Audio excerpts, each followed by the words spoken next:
So in this video, I'm going to show you how to download OBS and use it to screen capture and stream to restream.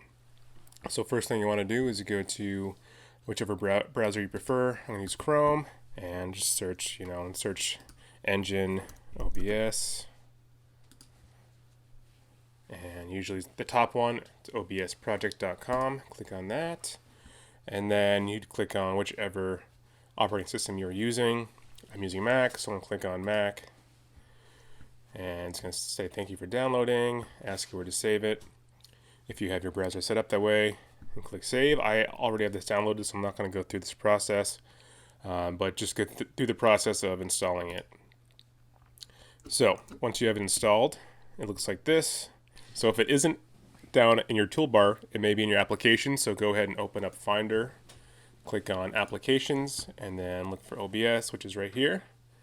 I'll double click on that and open that up. So when you open it up, yours may look different than mine. The first thing you're going to want to do is just kind of get familiar with some of the buttons here. Scenes, this is where you can cut between two different, basically inputs if you wanted to, or different scenes. You can make like graphics and images and throw them over here.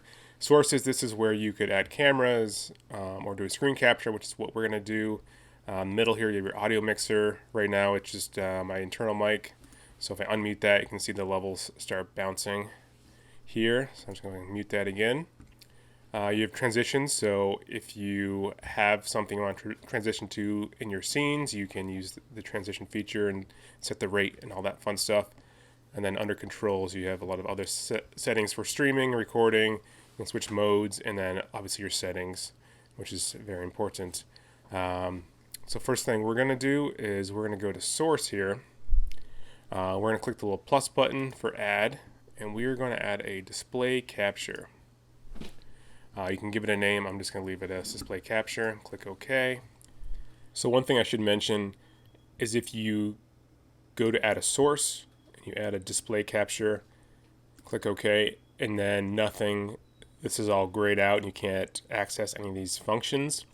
One thing you may have to change is you may have to go into your system preferences and go into your security and privacy and scroll down to screen recording. And if OBS is not checked, you'll have to check that in order to enable these screens to be recorded. So once you check that, you may have to unlock here and put your password in and lock it back up. But after you have that checked, you can close this, and you will probably have to restart OBS, if not your whole computer. But that should solve that issue. You can see it is now mimicking my screen, which is giving me this trippy Twilight Zone effect going on, which is great. You see below here, you can click choose. Below here you can see you can choose different displays. I have two monitors, so I can switch between those two. I would highly recommend getting two monitors if you can, because it makes it a lot easier. So if I click on one, it goes to my second monitor, meaning I can do work on my first monitor while I'm streaming through OBS. But if you don't, that's fine. You'll just have to kind of sit back and watch the show unfold and not really be able to do anything. So that is what you need to do first, and you can do crop if you wanted to do by window, or manual if you want to crop it in. That stuff you can play around with. I usually just leave it at none to get the whole screen, and click OK. And now it's really huge, as you can see, and very trippy. I'm going to go ahead and actually edit the settings for this, and you can do that by clicking on it in the source, and click the little gear. Opens up the window we were just looking at, and I'm actually going to switch this to the second monitor so it doesn't look so weird, and click OK. So now we can adjust some of the settings, that being the size of this screen and the size we will be outputting. To do that, under controls, we will go to settings, and from here you can leave general the way it is. And if we go to stream, we're going to change the service to restream to IO-RTMP. You can leave server as auto detect, and then the stream key I will send you later on so you can be able to stream to our restream account. Going down the list here, output. Right now we have this set to, you can leave it simple by the way, but under that we can leave the video bitrate to 2500. Usually in the range of 2500 to 3000 is a good range to have for the video bitrate, depending on how fast your internet speeds are. The rest of this you can leave the way it is. Under recording, gives you the ability to record the meeting, and I would change this if I were you, unless your hard drive has a lot of space on it. If you click browse, you can choose which drive it saves to. For instance, I have an external drive that has plenty of space on it, so I'm going to click on that, and I have a folder that just says OBS recording. So I'll double click on that and click open, and I can see that path changed to that drive, which is great. For recording quality, just leave it as same as stream. Under recording format, I would change this from MKV to MP4. So that'll be an easier format for us to deal with. And that's pretty much it for the output. Under audio, we will come back to this in a minute because there's a few things we need to change. Right now you can leave that alone. Under video, your base canvas, this is the screen over here, what you're looking at. You can leave it at 1920 by 1080 if you'd like. I usually put mine to 1280 by 720. I think it just uses a little bit less processing power. It makes your computer run a little smoother. And then you can leave the output resolution to 1280 by 720. The rest of that you don't have to worry about. And then the other stuff you can mess around with if you'd like to, but there's nothing else you really need to worry about. So you can go ahead and click apply and click OK. So as you can see, this screen is very large right now. It's very zoomed in. It's because my monitor is like a 4K display. So what you can do is you can actually just click on the image and drag it around and use the little handles on the corners to shrink it down. And it'll kind of snap to the corners here, as you can see. So I'm just kind of fill the screen with this image so you can see everything that I am seeing. Very good. All right, now we will deal with some audio. So if you're using a Mac, this really only applies to you. Macs are a little tricky in that it's hard to get the audio coming from a source that you're capturing into OBS. Right now, as I said earlier, I'm just using the internal speakers, internal mic of my computer, but we need to add a source so that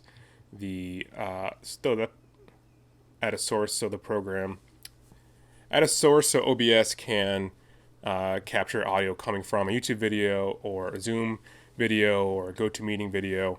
So it's nice raw audio instead of just cranking up the speakers and having it input through your computer's microphone. So to do that, it's a little tricky. So to do that, there's a few steps involved, and we will go through that right now.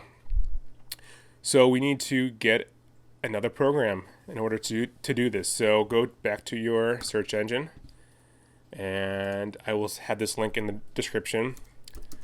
I'm going to go to this website here, and this also has a good video as far as installing the software if you get stuck. But we are going to go to this website. We're going to download the iShowU audio capture. Once you get to this page, either use this to download installer, or if you have the latest version of the Mac OS, which is Catalina, you'd click here. I do, so I'm going to click here and then click here again. And it's going to ask you where to save it. I have already downloaded this, so I won't go through those processes. But yeah, so go ahead and download this software. So once that is downloaded, you should see under your audio, you'll have this iShowU audio capture. It should be popping up. Also, it should be popping up within your audio settings in OBS. If you go back to settings, audio, you can be able to click on this iShowU capture.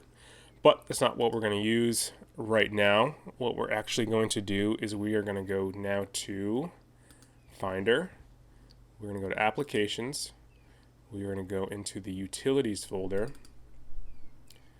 And we are going to open up the Audio MIDI Setup. So click on that.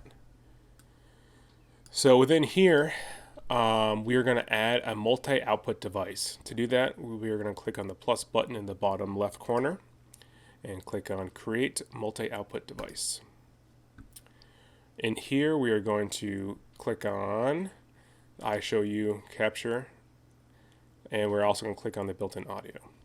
Make sure you have the drift correction checked for the iShowU capture. One more thing, make sure that your master device up here is set to built-in output. So you can go ahead and close that. So once you've made the multi-output device, what you want to do is go up here to your audio settings. You can also find this in system settings, system preferences. If you go to sound, it'll open up this. And I have two in here because I just created another one, but you should have one in here in the multi-output device. You want to have that selected, make sure that is selected. And click OK. And then you go back into OBS and go to settings. And under audio, I know you think it would be desktop audio, but it's actually going to be this mic auxiliary audio 2. We're going to change that from disabled to iShowU audio capture and click OK. So now you can see we have two inputs here. This is the internal mic on your computer. I have that muted. There's no levels bouncing here, even though I'm talking, so that's good. So let's go ahead and open up a browser. I'm going to open up Firefox, and let's just see if we can play a video and see if we get some audio from it. Let's play some call to action.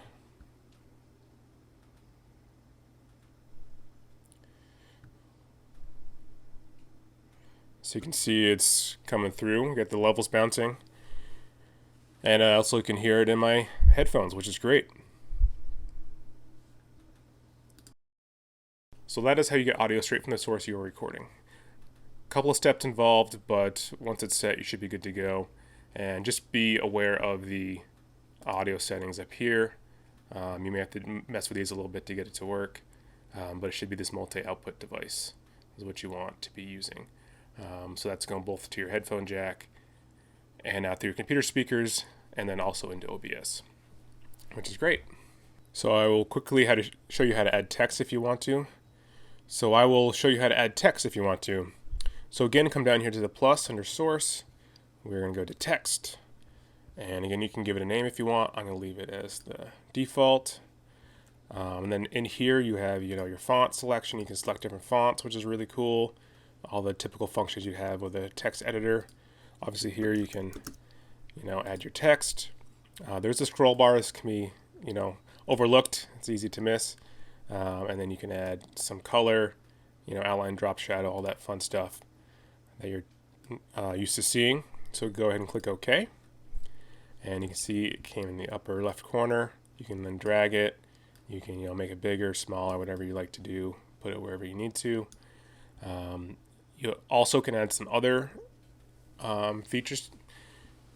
You can also edit some more parameters of this text. So if you hover over the text and you right click with your mouse, you can come in here to filters, and you can then add a filter. So you can do, maybe you want to scroll. So you can just click OK. And if you move this window out of the way to see the text, you can then adjust the scroll speed. If you wanted to scroll across, which is kind of cool, put this to 0 so that doesn't move. Let's go back in there. And then you can also do the vertical scroll as well if you wanted to do some end credits or something like that. Yeah, so you can add that, and then obviously you can toggle it on and off with the little eyeball here, which is kind of nice. So you can add some text. You can also bring in some images. So I don't know if I have any images to show you, but you could bring in an image if you wanted to by hitting browse. And maybe you want to, oops, this is probably, yep, that opened up. You can bring in something like that, and then you can toggle that on and off. If you're waiting for a meeting to begin and people were tuning into a meeting, you could throw something like this up and then take it down when the meeting started. Obviously, you'd want to mute it as well. And then, you could drop the image, unmute, and you'd be good to go. So lastly, I'll show you how to pull up a Zoom call and make that live for recording. So I'm going to go ahead and open up my Zoom app, and you can, join a meeting, start a meeting, whatever you are doing. I'm just going to do new meeting here, and Sure. There we go. We got me. And let's see, we can show some video if you want. See me in all my glory. Now that I have my paper over my webcam. So I will move this to my second monitor.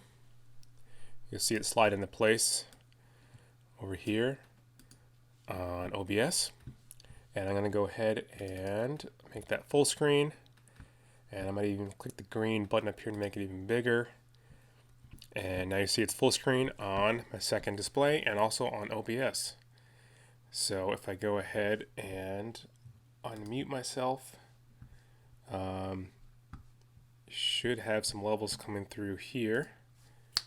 Yep. You can see I have some levels coming through there. And if you were capturing someone else's meeting, you would have levels coming through this other input here. Go ahead and mute that. And I'm going to go ahead and go to Restream, which I have somewhere. Firefox, Restream. I'm going to grab my stream key. And I'm going to copy it into my settings. Don't worry, I will give you all this login. So I'm going to paste that in there, click OK. And now I'm going to do start streaming. And in a second, you should see it pop up here. This lovely blurry image of my webcam. So you have it here. And then obviously we'll go through how to stream to other things, Facebook, YouTube, to our server, things like that. But that's really the basics of streaming from OBS. All right, well, I hope this tutorial helps. Feel free to reach out if you have any questions, and I'll see you next time.